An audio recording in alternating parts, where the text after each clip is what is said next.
In the vast Montana territory of 1,867, a desperate young woman struggling to save her failing homestead encounters a mysterious cowboy whose gentle demeanor conceals secrets that could either destroy them both or forge a love strong enough to conquer the unforgiving frontier.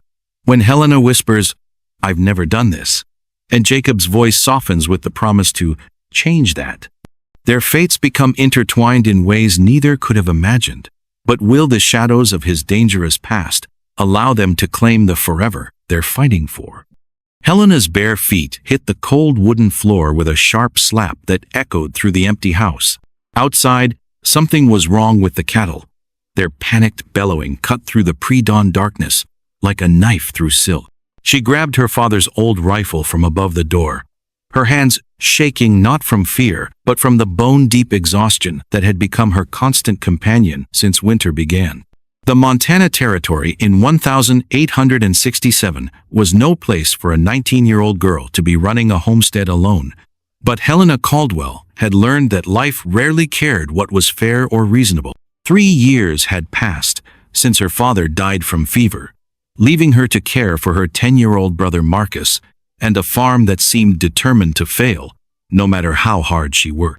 She stepped onto the porch, and the September wind immediately cut through her thin nightgown. The smell of sage and distant rain filled her nose, but underneath it lurked something else, something that made her stomach twist with worry. Smoke. Not the friendly smoke from a neighbor's chimney, but the sharp, angry smell of something burning that shouldn't be. "Marcus," she called softly, not wanting to wake him unless absolutely necessary. The boy needed his sleep. He'd been working like a grown man all summer, and his thin shoulders already carried more weight than they should. No answer came from his small room at the back of the house. Good. Let him rest while he could. Helena made her way toward the barn, her bare feet finding their way along the familiar path, without needing light to guide them. She knew every rock, every dip, every loose board that might betray her presence to whatever had disturbed their few remaining cattle. The barn door stood slightly open, swaying gently in the morning breeze. Helena's heart began to pound harder. She always latched that door. Always. Her father had taught her that a farm was only as secure as its weakest point, and an open barn door might as well be an invitation for trouble to come calling. She raised the rifle to her shoulder, though she'd never actually shot another human being, and prayed she'd never have to. The weight of the gun felt familiar in her hands. She'd been hunting rabbits and prairie chickens since she was Marcus's age, but pointing it at a person would be something entirely different. "Hello?" she called out, trying to make her voice sound braver than she felt. "I know you're in there. Come out slow and easy, and nobody needs to get hurt."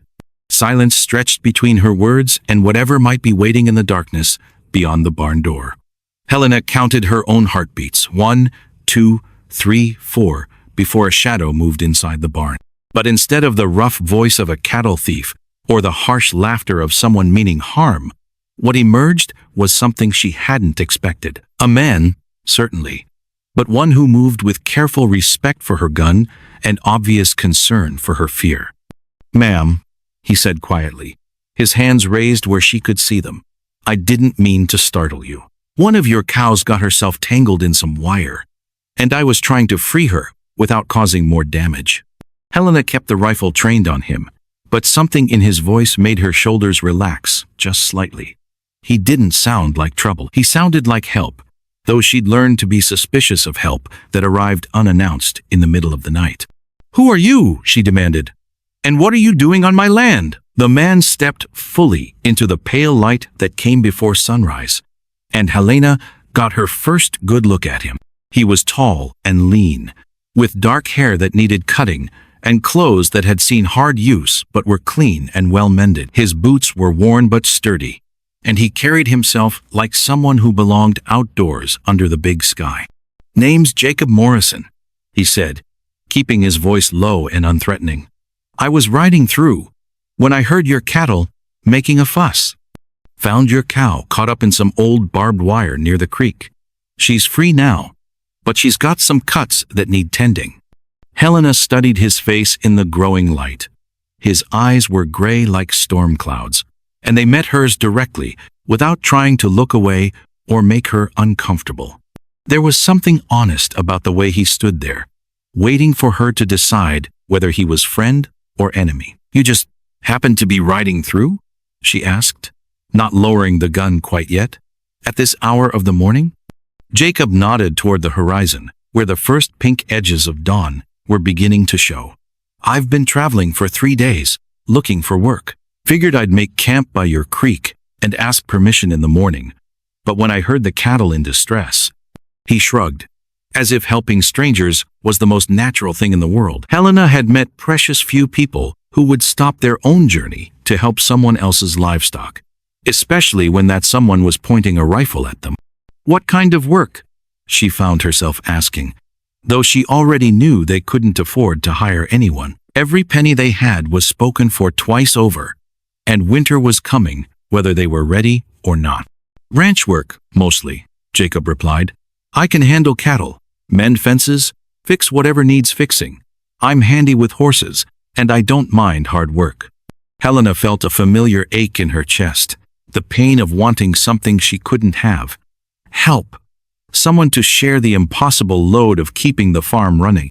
Someone who knew about cattle and crops, and all the 1,000 things her father had never had time to teach her before the fever took him away. "We can't pay much," she heard herself saying, though she hadn't meant to say it out loud. The admission felt like showing a stranger her empty purse. But something about Jacob Morrison made her want to be honest. "Ma'am," he said gently, "I wasn't necessarily talking about money." Helena's grip tightened on the rifle again. She'd heard that tone before from men who thought a young woman alone was easy prey. "What exactly are you talking about, Mr. Morrison?" But Jacob's expression didn't change, and his hands remained visible and still. "Food and a place to sleep would be payment enough for now. I've got my own bedroll, and I don't eat much. In return, I'll do whatever needs doing around here, until you decide whether you want me to stay on permanent-like." The offer hung in the air between them like morning mist, too good to be real but too desperately needed to dismiss. Helena had been running the farm alone for so long that she'd forgotten what it felt like to have help, to have someone else notice when things needed fixing, or when the work was too much for one person to handle. "Why?" she asked finally. "Why would you work for just food and shelter?" Jacob was quiet for a long moment, his eyes looking past her toward the house where Marcus still slept, then back to the barn where her injured cow waited for care. When he spoke again, his voice carried something that sounded like understanding. "Sometimes a person finds themselves in a place where they need to prove they're worth trusting," he said. "Sometimes the best way to do that is by being useful." Helena realized she was still pointing the rifle at a man who had spent his night helping her livestock instead of stealing them. Slowly, she lowered the gun, though she kept it ready just in case her instincts were wrong. "The cow," she said. "You said she was hurt?" Jacob nodded toward the barn. "Cut on her front leg, but not deep. She'll be fine if we clean it and keep it from getting infected." "Show me," Helena said, and followed him into the barn where her small herd waited nervously in their stalls. 3 hours later, Helena stood at her kitchen stove, scrambling eggs, while Jacob Morrison sat at her father's old table, teaching Marcus how to tie a proper bowline knot with a piece of rope. The scene felt so normal, so much like what a family breakfast should look like, that it made her chest tight with emotions she didn't know how to name. "Like this?" Marcus asked, holding up his attempt at the knot. The boy had been suspicious when Helena first brought the stranger inside, but Jacob's patient teaching and gentle manner had won him over faster than Helena felt entirely comfortable with. "Almost," Jacob said, his voice warm with encouragement. "Try wrapping it around one more time before you pull it through. Remember, the rabbit goes around the tree and down the hole." Helena watched her brother's face light up as the knot finally came together properly. Marcus had been hungry for male guidance since their father died, and she'd done her best to fill that role. But there were some things a sister simply couldn't teach the way a man could. "Helena never showed me that," Marcus said innocently, then immediately looked stricken as he realized how his words might sound. Your sister's been teaching you a lot more important things, Jacob said quickly, and Helena felt grateful for his tact. Like how to work hard and take care of what matters. Those are lessons that'll serve you better than any knot. She turned back to the stove, but she could feel Jacob's eyes on her as she worked. It had been a long time since anyone had watched her with what felt like appreciation rather than pity or calculation. Most of the men in town looked at her like a problem to be solved or an opportunity to be seized, but Jacob Morrison looked at her like she was simply herself, someone worth noticing. Mr. Morrison, she said, not turning around, tell me about this work you're looking for. What brings a man to Montana territory? Jacob's fine, he said. And as for what brings me here, I suppose I'm looking for a place where the work I do matters. Where I can build something instead of just moving from job to job. Helena placed the eggs on 3 plates and turned to face him. You think this place could be that for you? This failing farm in the middle of nowhere? Jacob's gray eyes met hers steadily. I don't see a failing farm, he said. I see land with good water, decent soil, and owners who care about it. That's more than a lot of places can claim. The bank doesn't agree with you, Helena said before she could stop herself. The words slipped out, like water through a cracked dam, carrying with them all the worry and shame she'd been holding inside for months. Marcus looked up from his rope, his young face suddenly serious. Are we going to lose the farm, Helena? She wanted to lie, to protect him from the fear that kept her awake at night. But she'd learned that lies only made problems bigger. I don't know, she said honestly. We're behind on payments. Have been since the spring crops failed. Jacob was quiet while they ate, but Helena could sense him thinking. He had the manner of someone who listened more than he spoke, who watched and learned before making judgments. It was a quality she'd seen in her father, and one that made her feel oddly safe, despite the fact that this man was still essentially a stranger. What would it take? Jacob asked finally. To catch up on the payments? Helena almost laughed, but it would have been a bitter sound. More money than we're likely to see. The cattle we have left aren't worth much, and the land won't produce a decent crop without seed money we don't have.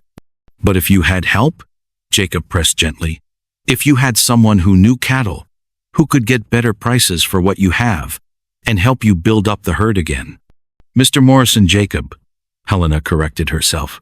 You seem like a good man, and I appreciate the help you gave us this morning. But we can't afford to pay anyone, and it wouldn't be fair to let you work for nothing when there's no promise of things getting better. Jacob finished his eggs and pushed his plate away.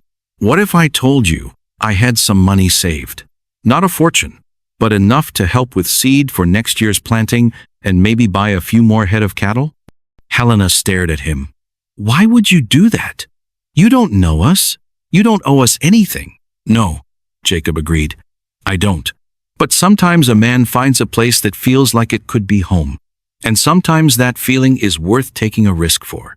Marcus had gone very quiet, his rope forgotten in his hands, as he looked back and forth between his sister and the stranger, who was offering them something that sounded too good to be real. I've never done this, Helena murmured, more to herself than to either of them.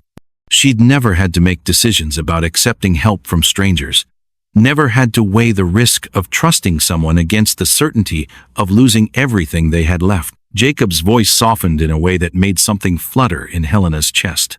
Let me change that, he said. Let me show you what it's like to have a partner instead of trying to carry everything alone. The word partner hung in the air like a promise, and Helena found herself thinking not just about the farm and the money and the practical concerns that usually filled her mind, but about what it might feel like to share the burden with someone who seemed to understand the weight of it. What exactly are you proposing? She asked, though part of her was afraid to hear the answer. Jacob leaned forward slightly, his expression serious. I propose we try working together for the rest of the season. I'll contribute what I can financially, and I'll work alongside you to get the place back on its feet. If it works out, if we can make a go of it, then we'll talk about something more permanent. And if it doesn't work out, then I'll move on. And you'll be no worse off than you are now. Probably better, since you'll have whatever improvements we can make between now and spring. Helena looked at Marcus, who was watching her with the kind of hope she hadn't seen in his eyes for months. Then she looked at Jacob, trying to read the truth behind his offer. She'd learned to be suspicious of men who promised easy solutions. But nothing about Jacob Morrison seemed easy. He seemed solid, reliable, like someone who meant what he said and would follow through on his promises. Why us? She asked. Why this place? Jacob was quiet for a moment, his fingers tracing the grain of the wooden table. I've been drifting for a long time, he said finally, looking for something I couldn't quite name. When I saw you this morning, standing there with your rifle and your determination to protect what was yours, I realized what I'd been looking for. What's that? A reason to stay somewhere. Someone worth staying for. The admission was so quietly honest that it took Helena's breath away. She'd been thinking of Jacob as someone who might help solve their problems, but suddenly, she realized that maybe they could help solve his as well.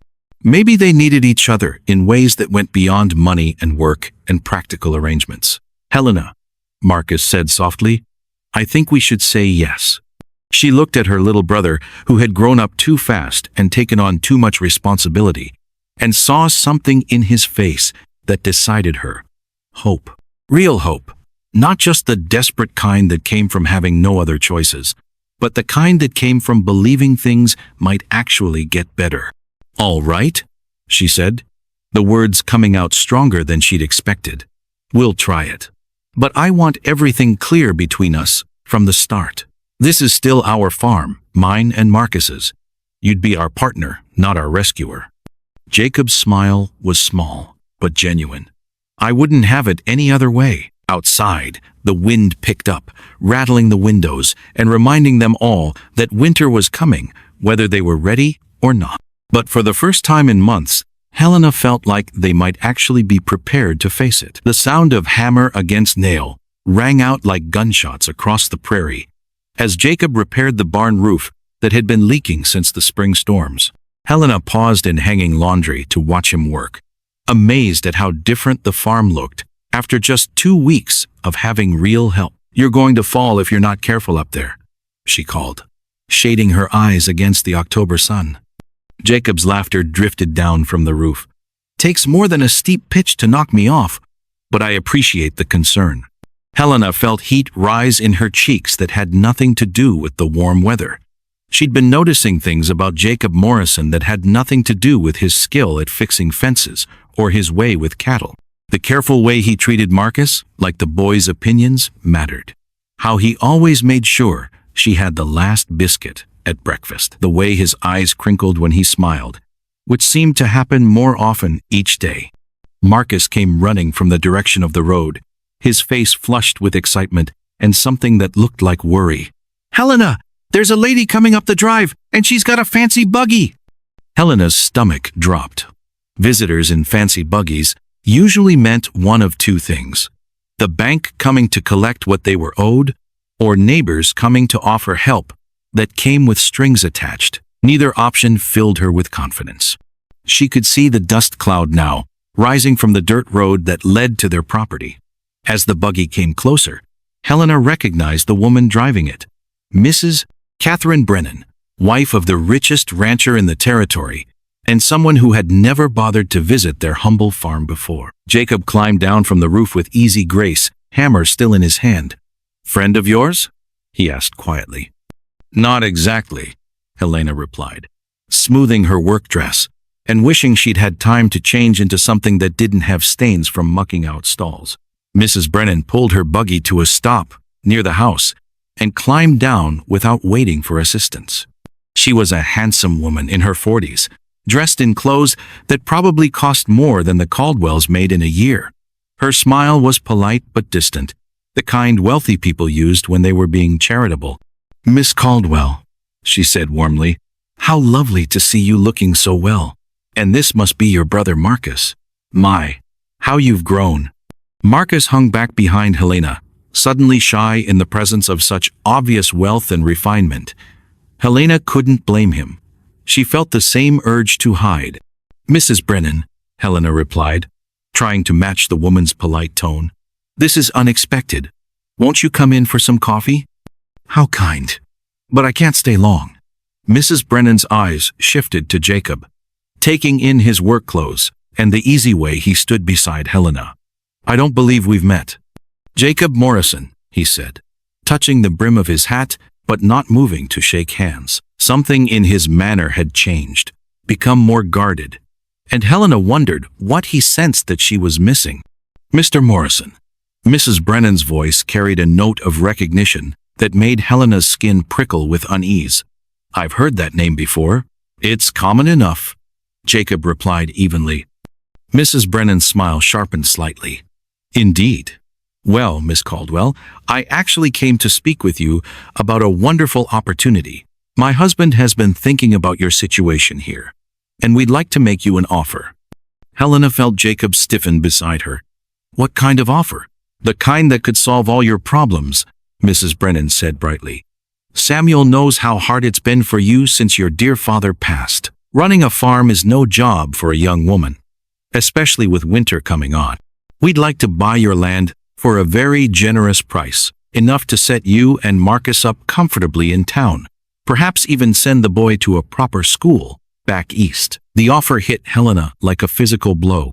It was everything she'd been afraid to hope for: financial security, a chance for Marcus to have the education their father had dreamed of giving him, freedom from the constant worry about making ends meet. But it was also the end of everything they'd built here, everything their father had worked for, everything she'd been fighting to preserve. That's very generous, Helena said carefully. But this land isn't for sale. Mrs. Brennan's eyebrows rose in surprise. My dear, surely you want to consider what's best for your brother? This life is so uncertain, so difficult. Wouldn't it be better to take the security we're offering? Helena felt the weight of the decision pressing down on her shoulders. Mrs. Brennan was right about the difficulties, about the uncertainty. Every day was a struggle. Every season brought new challenges. Maybe the sensible thing would be to take the money and start fresh somewhere easier. But when she looked at Marcus, she saw something in his face that reminded her why they were fighting so hard to stay. This wasn't just land to him, it was home. It was where their parents were buried, where he'd learned to walk and ride and rope cattle. It was who they were. I appreciate the offer, Helena said firmly, but our answer is no. Mrs. Brennan's pleasant expression flickered, just for a moment, and Helena caught a glimpse of something harder underneath. I hope you won't regret that decision, dear. Winter can be so harsh out here, especially for those who aren't properly prepared. The words sounded like a threat wrapped in concern, and Helena felt a chill that had nothing to do with the cooling air. She glanced at Jacob and saw that his jaw had tightened, his eyes sharp and alert. We'll manage, Helena said. We always do. Of course you will. Mrs. Brennan climbed back into her buggy with practiced ease. Do give my offer some thought, though. Opportunities like this don't come along often. As the dust from her departure settled, Helena realized she was shaking. Not from fear, exactly, but from the effort of standing up to someone who was used to getting their way. You did the right thing, Jacob said quietly. Did I? Helena sank down onto the porch steps, suddenly exhausted. She's not wrong about the difficulties. Maybe Marcus would be better off in town, getting a real education instead of just scraping by out here. Marcus sat down beside her, his young face serious. I don't want to go to town, he said. I want to stay here with you and Jacob. This is our home. Jacob settled on Helena's other side, close enough that she could feel the warmth radiating from his body. Your brother's got the right idea, he said. Home isn't something you can buy with money. It's something you build with your own hands, something you fight for when people try to take it away. Helena looked out over their land, the patched barn, the small herd of cattle, the garden where they'd managed to coax vegetables from stubborn soil. It wasn't much by Mrs. Brennan's standards, but it was theirs. Every fence post had been set with their father's hands. Every improvement had come from their own sweat and determination. She knew your name, Helena said suddenly, turning to look at Jacob. Mrs. Brennan recognized you. Jacob was quiet for a long moment, his gaze fixed on the horizon. People remember names for different reasons, he said finally. Not all of them good. Helena wanted to ask more questions, but something in Jacob's expression stopped her. Everyone had things in their past they'd rather not discuss, and Jacob had proven himself through his actions rather than his words. Whatever Mrs. Brennan thought she knew about him, Helena trusted what she'd seen with her own eyes. "Well," she said, standing up and brushing dust from her skirt, "I guess we'd better get back to work. These fence posts won't mend themselves. And winter's still coming, whether the Brennans want to help us or not." Jacob's smile was small, but genuine. "That's my girl," he said, and Helena felt something warm bloom in her chest at the casual endearment. As they walked back toward the barn together, Helena realized that for the first time since her father died, she felt like they might actually make it through whatever was coming. Not because it would be easy, but because they weren't facing it alone anymore. The first snow came early, dusting the ground with white crystals that sparkled like diamonds in the morning sun. Helena woke to find 3 of their cattle missing from the pasture, the gate standing open despite her certainty that she'd latched it the night before. "Jacob," she called, pulling on her boots and grabbing her coat. "The cattle are gone." He emerged from the barn, where he'd been milking their one cow, his face grim. "I heard them making noise around midnight, but when I went to check, everything seemed fine." Marcus stumbled out of the house, still rubbing sleep from his eyes. "What's wrong?" "Some of our cattle wandered off," Helena said, trying to keep her voice calm. 3 cattle might not sound like much, but when you only had 8 to begin with, losing 3 was devastating. Jacob studied the ground around the gate, his expression growing darker. "Helena, come look at this." She knelt beside him and saw what had caught his attention. The dirt around the gatepost showed boot prints, too many boot prints, and none of them matched the shoes any of them wore. "Someone opened the gate," she whispered. "And drove the cattle out on purpose," Jacob confirmed. "Look here, you can see where they herded them toward the road." A cold anger began building in Helena's chest. Cattle didn't just wander off in the middle of the night, especially not when they had good grass and clean water right where they were. Someone had deliberately stolen their livestock, and she had a pretty good idea who might be behind it. "The Brennans," Marcus said, voicing what they were all thinking. Jacob stood, brushing dirt from his knees. "Can't prove it, but the timing's mighty convenient. You turn down their offer, and suddenly your cattle start disappearing." Helena felt the familiar weight of responsibility settle on her shoulders, but this time it felt different, heavier, more frightening. When their problems had been drought and debt and crop failure, at least those were honest challenges that could be met with hard work and determination. But this felt like something darker, something that couldn't be solved by getting up earlier or working harder. "We have to find them," she said. "We can't afford to lose 3 head of cattle." Jacob was already heading toward the barn where they kept their horses. "Marcus, you stay here and keep an eye on things. Helena and I will follow the trail while it's still fresh." "I want to come too," Marcus protested. "I need you here," Jacob said firmly but kindly.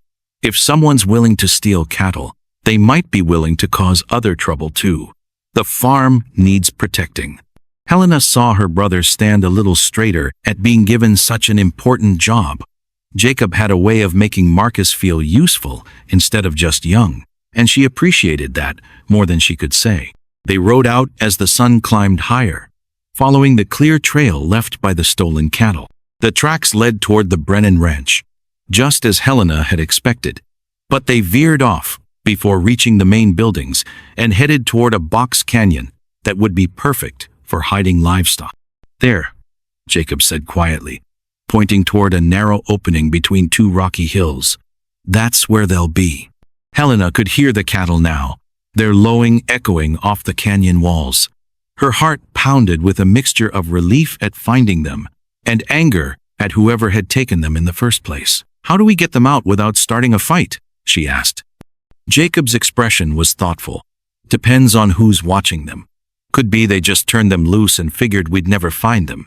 Could be they've got someone standing guard." As they rode closer, Helena saw movement near the mouth of the canyon.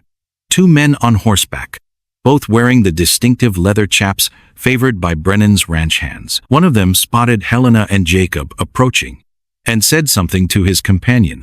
"That's close enough," the first man called out when they were still 50 yards away. "This is private property. Those are our cattle," Helena called back, proud that her voice didn't shake. "We're here to take them home." The second man laughed, but it wasn't a pleasant sound. "Prove they're yours. Cattle all look the same to me." Jacob urged his horse forward a few steps, and Helena noticed that his right hand had moved to rest casually near his hip, where she suddenly realized he wore a gun she'd never noticed before. When had he started carrying a weapon? "The red cow has a white patch shaped like a star on her forehead," Helena said clearly. "The black steer has a notched ear from where he got caught in barbed wire as a calf. The brown cow is missing the tip of her tail. Should I go on?"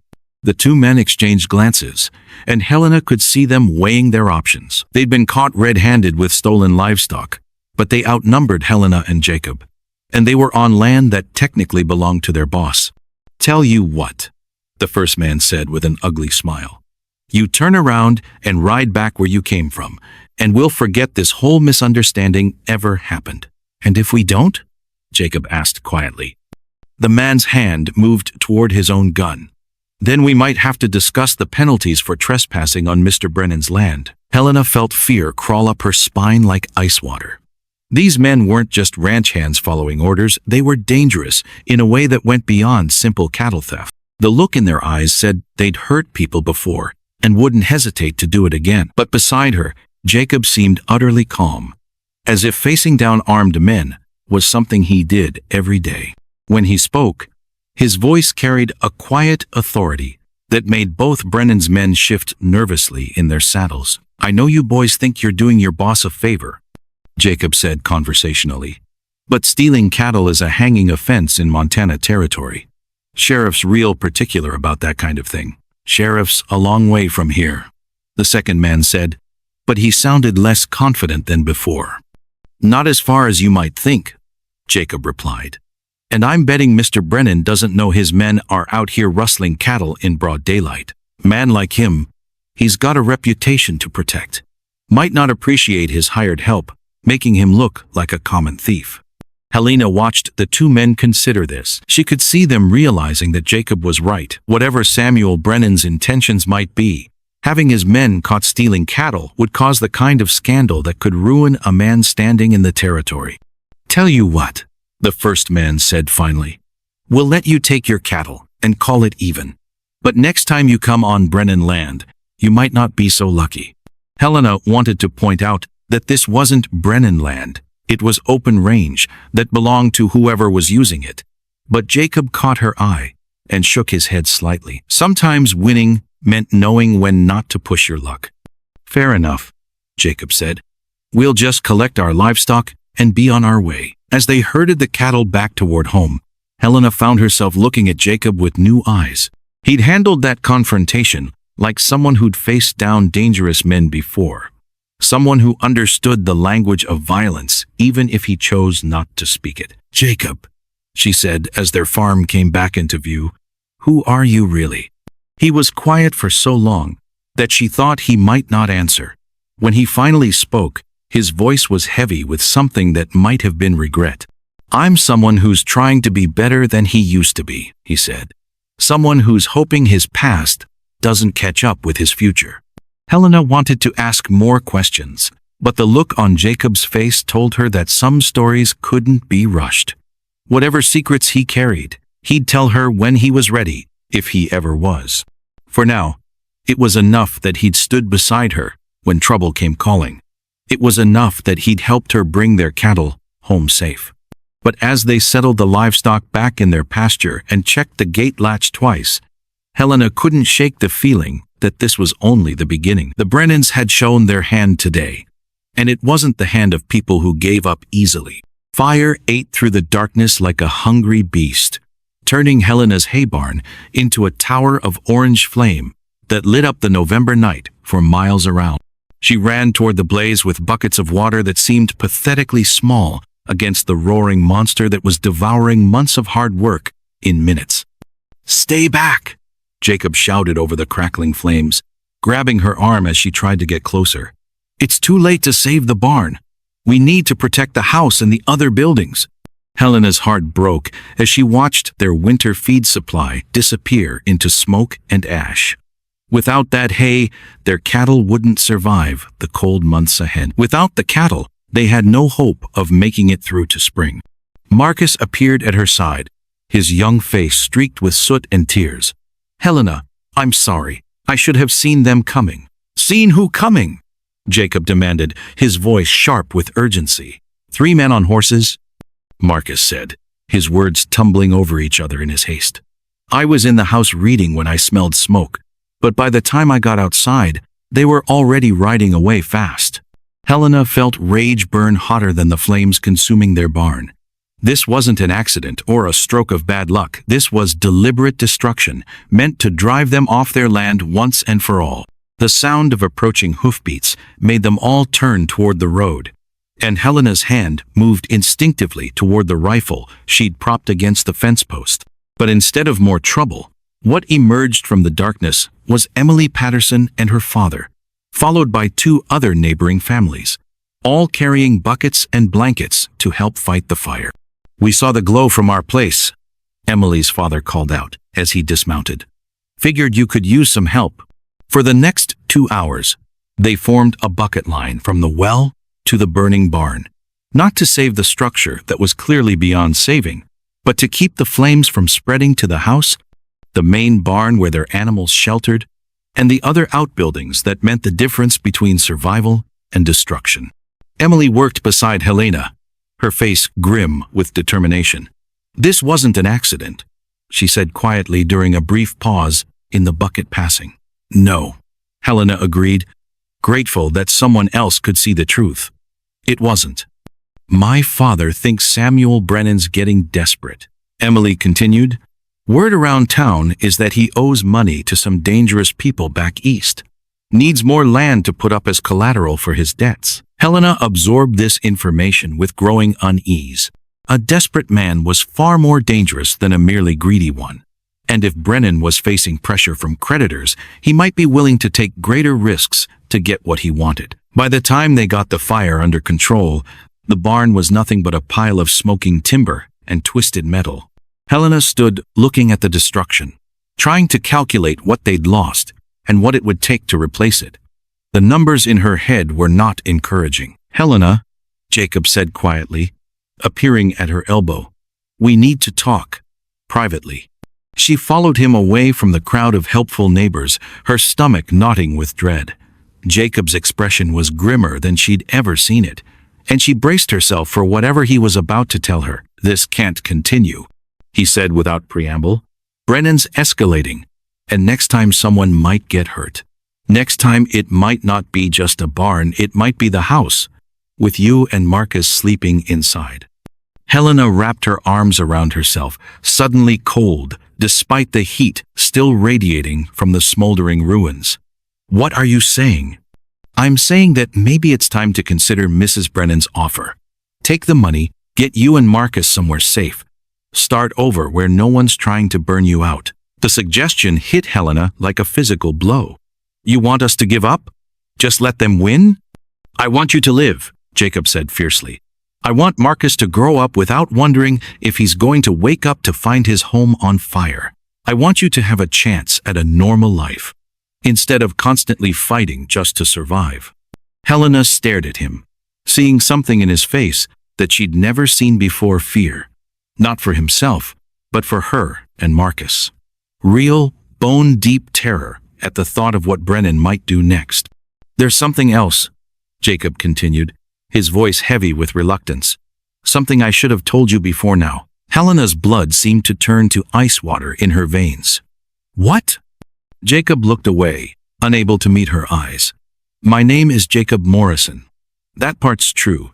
But there are things about my past, things that might make me a liability instead of an asset if Brennan decides to dig deeper." "What kind of things?" "The kind that might get you and Marcus hurt just for being associated with me." Helena felt the ground shifting beneath her feet. Everything she thought she knew about Jacob, everything she'd come to rely on and trust and maybe even love, suddenly seemed uncertain. "Tell me," she said, her voice stronger than she felt. Jacob finally met her eyes, and she saw pain there that went deeper than anything she'd expected. "I used to work for men like Brennan. Used to be the one who came calling when people didn't want to sell their land or pay their debts.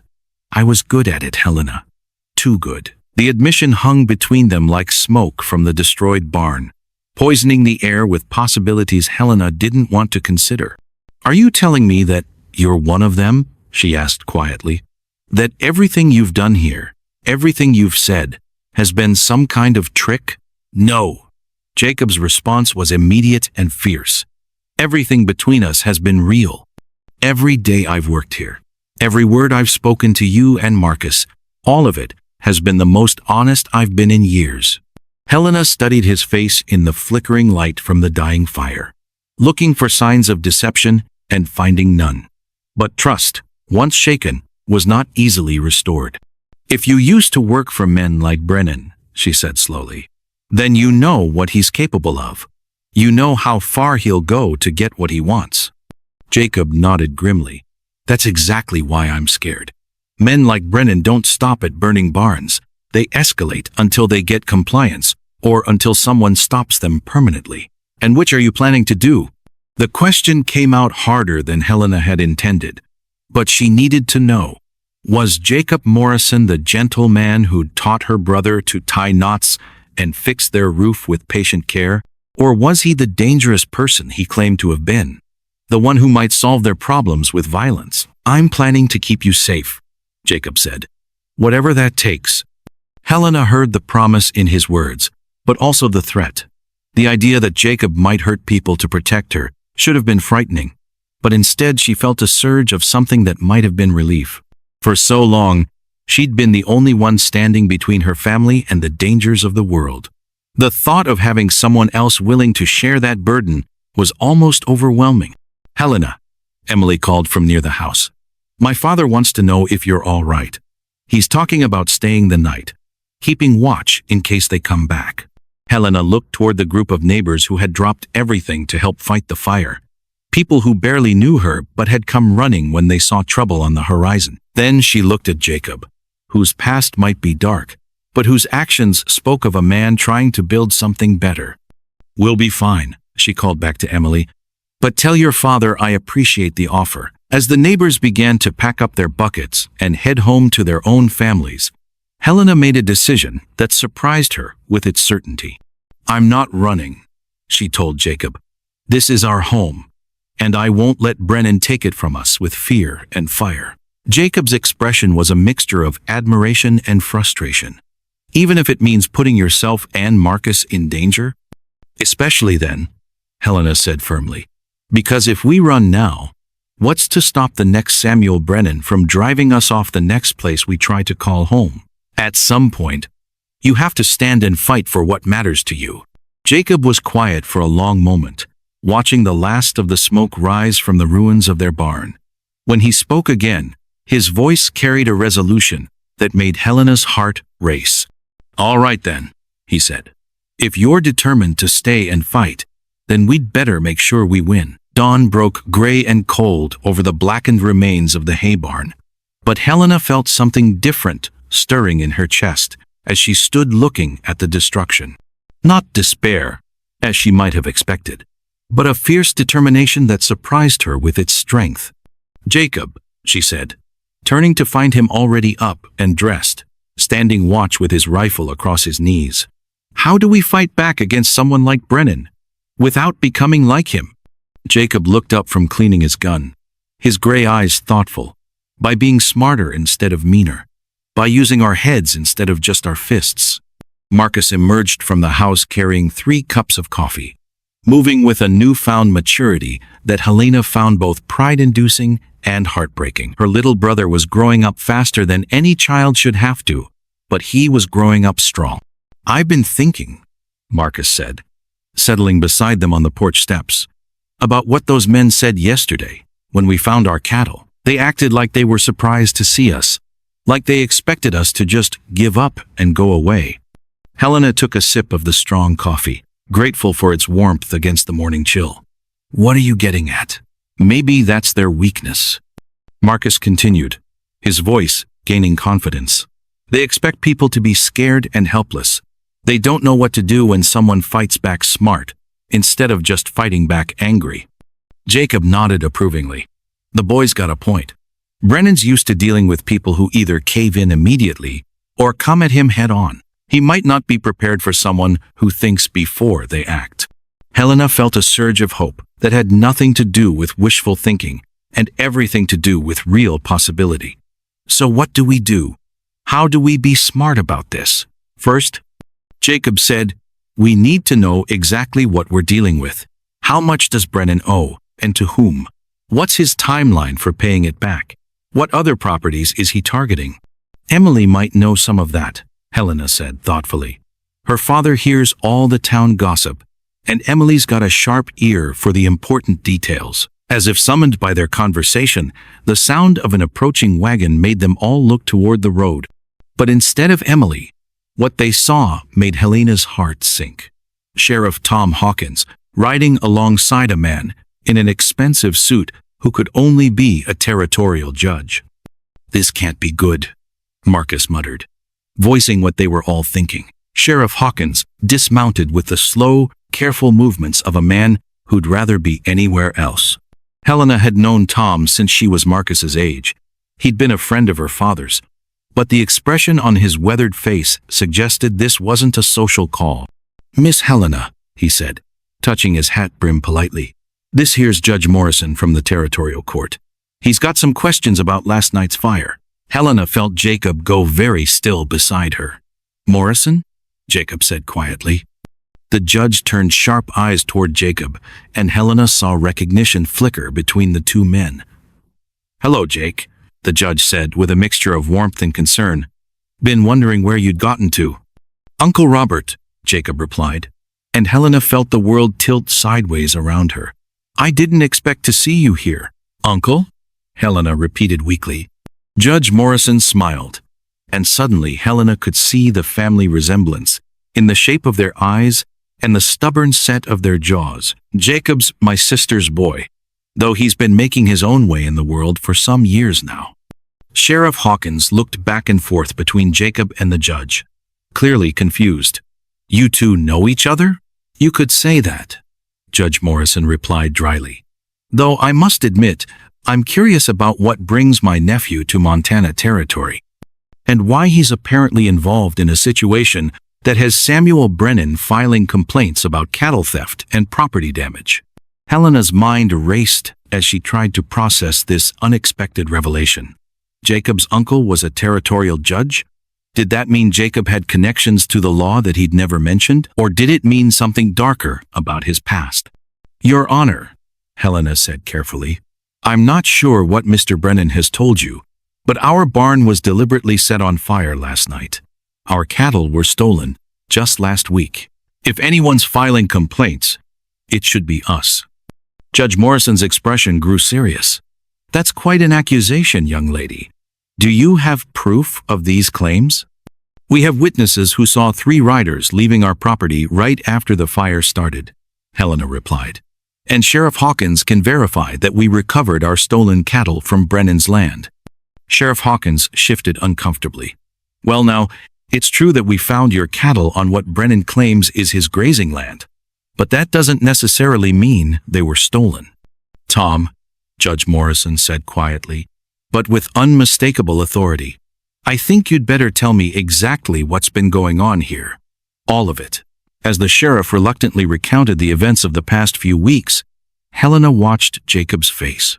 He seemed torn between relief at having a family member in a position of authority and worry about what his uncle might know about his past. Jacob, Judge Morrison said when the sheriff finished his account, is there anything you'd like to add to this story?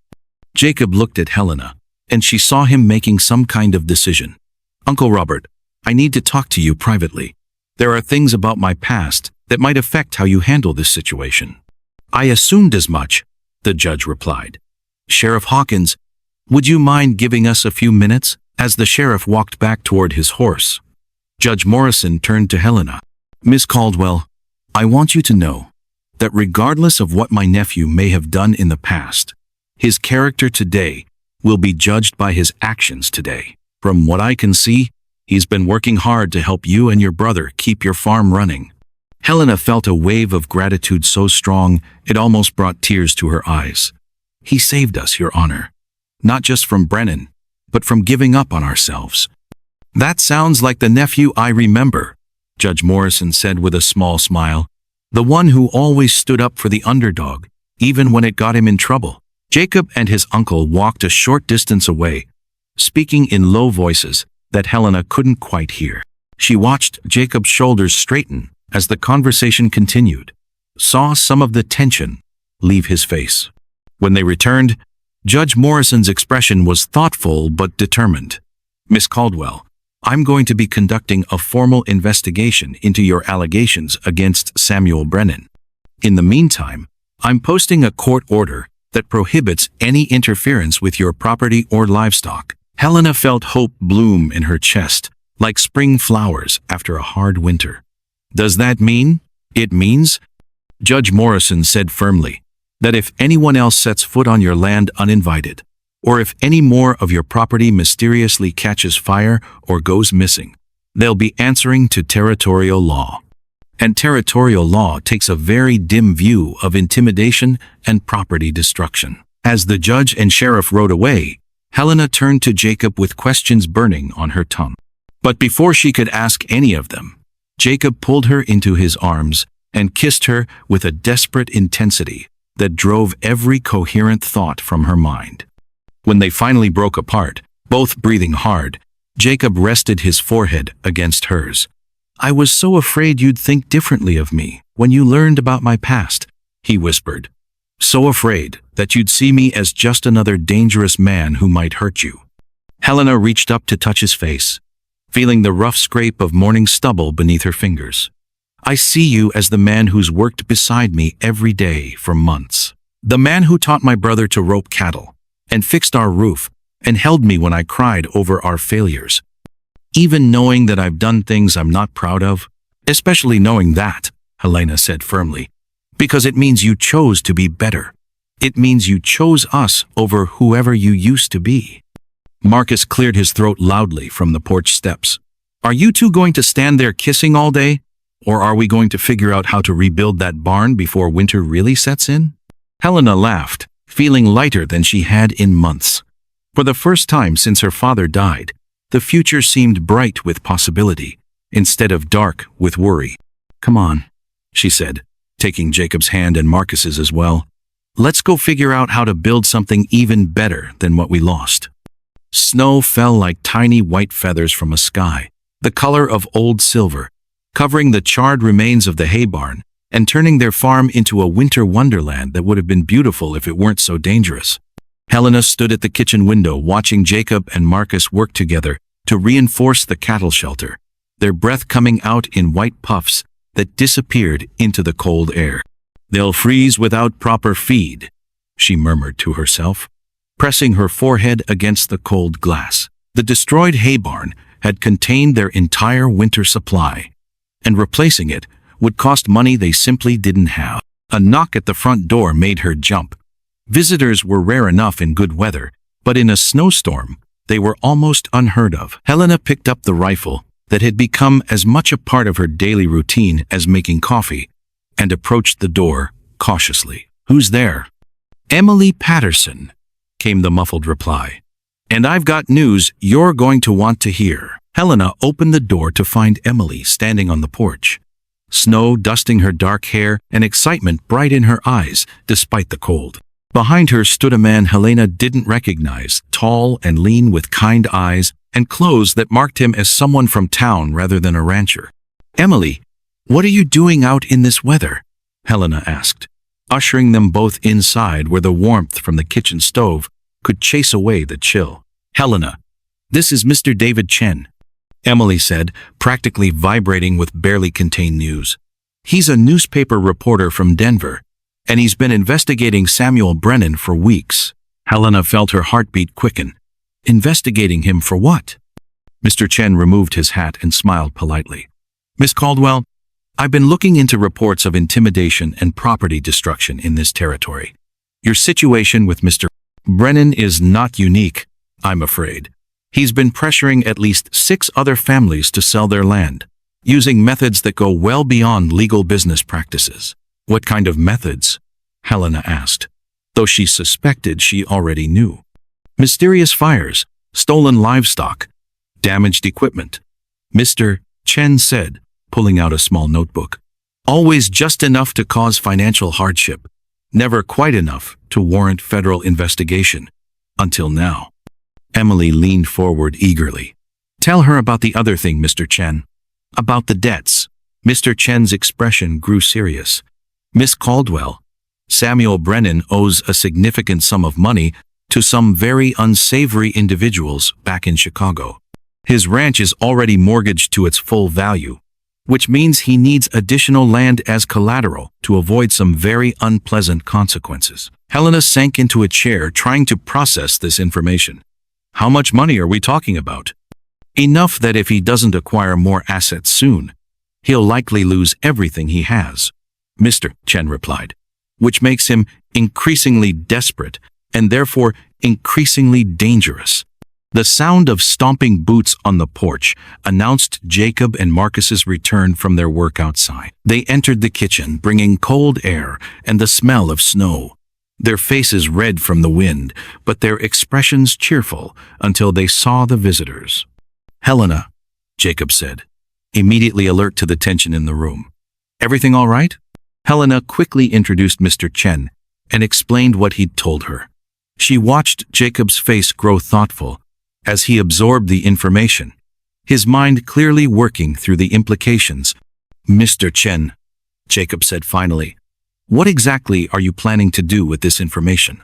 I'm writing a series of articles for the Denver Post about land acquisition practices in Montana Territory. The reporter replied. Public attention tends to make men like Brennan much more careful about their methods. Marcus, who had been listening quietly while warming his hands by the stove, suddenly spoke up. What about the other families, the ones he's been pressuring? Are they going to be okay? Mr. Chen's expression softened as he looked at the boy. That's a very good question, young man.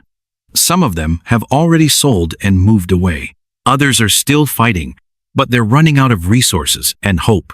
Helena felt a familiar ache in her chest, the pain of knowing that other people were suffering the same fears and pressures that had been eating away at her own family's security. Is there anything we can do to help them? Actually, Emily said, her eyes bright with excitement, that's why I brought Mr. Chen here. We've been thinking that maybe if all the families being pressured by Brennan worked together, pooled their resources and supported each other, they might be able to stand up to him more effectively. Jacob nodded slowly. There's strength in numbers. Harder to pick off families one at a time if they're all watching out for each other. Exactly, Mr. Chen agreed. And if I can document organized intimidation of multiple families, it becomes a federal matter rather than just a local dispute. Helena stood up and walked to the window again, looking out at the snow-covered landscape that had been her home for her entire life. The idea of working with other families, of not facing Brennan's threats alone, was appealing. But it also meant taking on responsibility for other people's safety, other families' futures. Where are these other families? She asked. How far would we be talking about traveling in weather like this? The closest is the Morrison place, no relation to Jacob. Emily said quickly. About 5 miles north of here. The Kowalskis are 8 miles east, and the Martinez family is about 6 miles south. Helena turned to look at Jacob, reading the support in his eyes even before he spoke. It's your decision, he said quietly. But whatever you decide, Marcus and I will stand with you. Marcus nodded solemnly. We're stronger together than we are apart. Papa used to say that about our family, but maybe it works for neighbors too. The wisdom in her little brother's words made Helena's chest tight with emotion. When had he grown so thoughtful, so mature? When had he started sounding like their father? Mr. Chen, she said, turning back to the reporter. If we organize these families, if we work together to resist Brennan's pressure, Can you guarantee that your articles will make a difference? Mr. Chen was quiet for a moment, and Helena appreciated his honesty when he finally answered. Miss Caldwell, I can't guarantee anything, except that I'll tell your story truthfully and completely. Public attention is a powerful tool, but it's not a magic solution. You'd still be taking considerable risks. Helena looked around the warm kitchen where she'd learned to cook at her mother's side, where she'd nursed her father through his final illness, where she'd shared countless meals with Marcus and, more recently, with Jacob. This house, this land, this life they'd built together, it was worth fighting for. Then we fight, she said simply. We organize the families, we support each other, and we make it as difficult as possible for Samuel Brennan to destroy our homes. Emily clapped her hands together, her face bright with admiration. I knew you'd say that. I told Mr. Chen that Helena Caldwell doesn't back down from a fight. When do we start? Jacob asked, already moving toward the coat hooks by the door. Mr. Chen smiled. Actually, Miss Patterson has already sent word to the other families. There's a meeting planned for tomorrow at the Morrison place, assuming the snow lets up enough for travel. Helena felt a surge of gratitude toward Emily, who had been working behind the scenes to help organize resistance to Brennan's intimidation. Their friendship had deepened over the months of crisis, strengthened by shared purpose and mutual respect. What about Brennan? Marcus asked. Won't he try to stop the meeting? Try to keep the families from working together? Let him try, Jacob said quietly, and there was something in his voice that reminded Helena that he'd once been dangerous in ways she was only beginning to understand. Some fights are worth having. As Mr. Chen and Emily prepared to leave, Helena found herself looking forward to the next day with a mixture of anticipation and determination. For months, she'd felt like she was fighting alone against impossible odds. Tomorrow, she'd discover that she wasn't alone at all.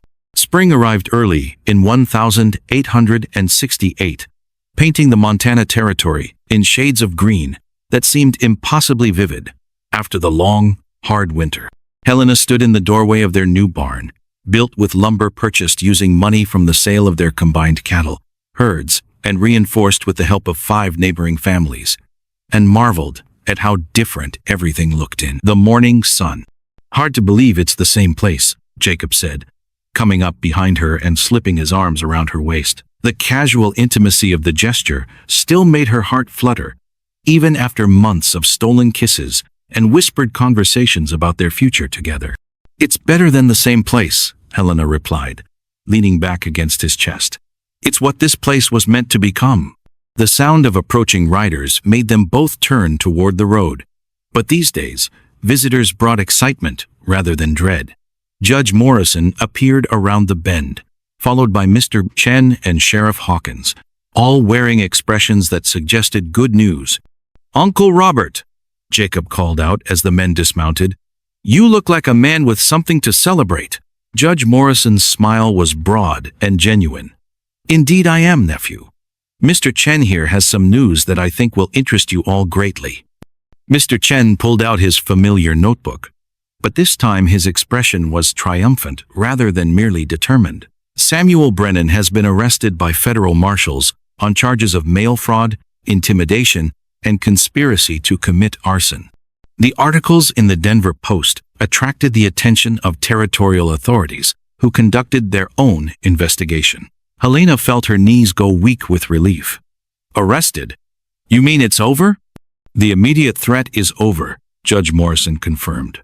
Brennan's creditors have seized his ranch assets, and his hired men have scattered to find work elsewhere. But more importantly, the federal investigation has established legal precedent for protecting homesteaders from organized intimidation. Marcus came running from the vegetable garden where he'd been helping Emily plant tomatoes, his face flushed with excitement. Did you hear? Mr. Patterson just rode over from town with news that Brennan's been taken away in chains. We heard, Helena said, pulling her brother into a hug. It's hard to believe it's really finished. Sheriff Hawkins cleared his throat. There's one more thing, Miss Helena. With Brennan's property being sold to pay his debts, His creditors are looking to sell the land quickly. Thought you and your neighbors might be interested in making an offer on some of the better grazing areas." Helena looked at Jacob, seeing her own amazement reflected in his eyes. The idea that they might actually expand their holdings, rather than just struggle to keep what they had seemed like something from a dream. "We'd have to talk to the other families," she said carefully. "See what kind of arrangement we could work out together." "You've got time to think about it," Judge Morrison said, "but not too much time. Word is that there are investors from back east who are also interested in the land." As the visitors prepared to leave, promising to return the following week with more specific information about the land sales, Helena found herself standing once again in the place where her journey with Jacob had begun, at the edge of her family's property, looking out over the vast Montana landscape that had tested them so severely and ultimately made them stronger. "Penny, for your thoughts," Jacob said, joining her at the fence where they'd had so many important conversations. Helena smiled, thinking of all the things that had changed since that first morning when she'd found him freeing their tangled cow from barbed wire. "I was thinking about something you said that first day, about how sometimes a person finds a place that feels like home." "I remember," Jacob said softly. "I also remember being terrified that you'd send me away before I had a chance to prove myself. And I was thinking about how I told you I'd never done anything like that before. Never had to make decisions about trusting strangers. Never had to be responsible for other people's livelihoods." Jacob's eyes crinkled with the smile she'd come to love so much. "Let me guess, you're not the same person anymore?" Helena laughed, feeling lighter than she had in years. "Not even close. That scared girl who couldn't imagine handling responsibility? She grew up.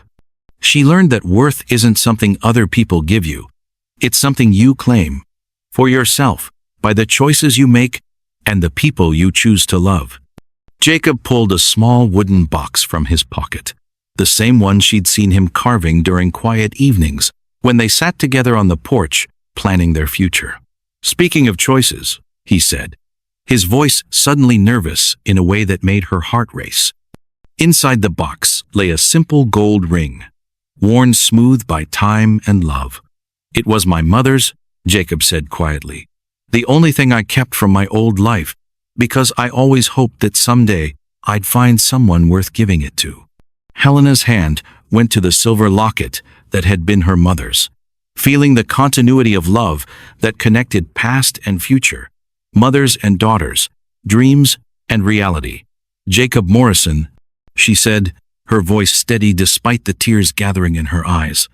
"Are you asking me to marry you?" "Helena Caldwell," he replied, his gray eyes bright with hope and certainty. "I'm asking if you'll take a chance on forever with a reformed drifter who's found his home in you." The ring slipped onto her finger as if it had been made for her, as if all the paths of their separate lives had been leading to this moment, this choice, this promise of a shared future. "Yes," she said simply, and then again, louder. "Yes!" Marcus whooped with joy from the garden where he'd been pretending not to eavesdrop, and Emily's laughter rang across the yard like church bells celebrating a wedding. Even the cattle seemed to sense the celebration, lowing contentedly in the afternoon sun. As Helena looked out over the land that had once seemed like such an impossible burden, she understood that worth wasn't determined by success or failure, by the judgment of others or the approval of society. Worth was something you built with your own hands and heart, something you shared with those brave enough to stand beside you against whatever challenges the world might bring. The Montana Territory stretched endlessly around them, vast and wild, and full of possibilities they were only beginning to imagine. There would be new challenges ahead, there always were, but they would face them together, bound not by desperation, but by love that had grown strong in the fertile ground of shared dreams and mutual respect. The silver locket caught the light as Helena moved into Jacob's arms, reflecting not the past, but the future, a future that belonged to them, forged in love, and tempered by struggle, as enduring as the Montana sky, and as precious as the promise they'd just made to each other. In the distance, storm clouds gathered on the horizon, but Helena Morrison, for that was her name, now watched them without fear. She had learned to see storms not as destruction, but as the force that cleared the air and watered the seeds of new growth. Whatever came next, they would face it together, no longer alone, no longer afraid, no longer questioning their own worth. They had claimed their place in this hard, beautiful land, and they had claimed each other. Forever yours, the words carved into their new porch rail by Jacob's careful hand, caught the afternoon light like a promise made in wood and kept in flesh, a declaration that some things, once found, are never lost again. The American West demanded everything from those who dared to call it home. But for those with the courage to stay, it offered something precious in return, the chance to become more than they had ever imagined possible, to write their own story in a land that was itself still learning what it meant to be a place where love could flourish and dreams could take root and grow strong enough to last forever.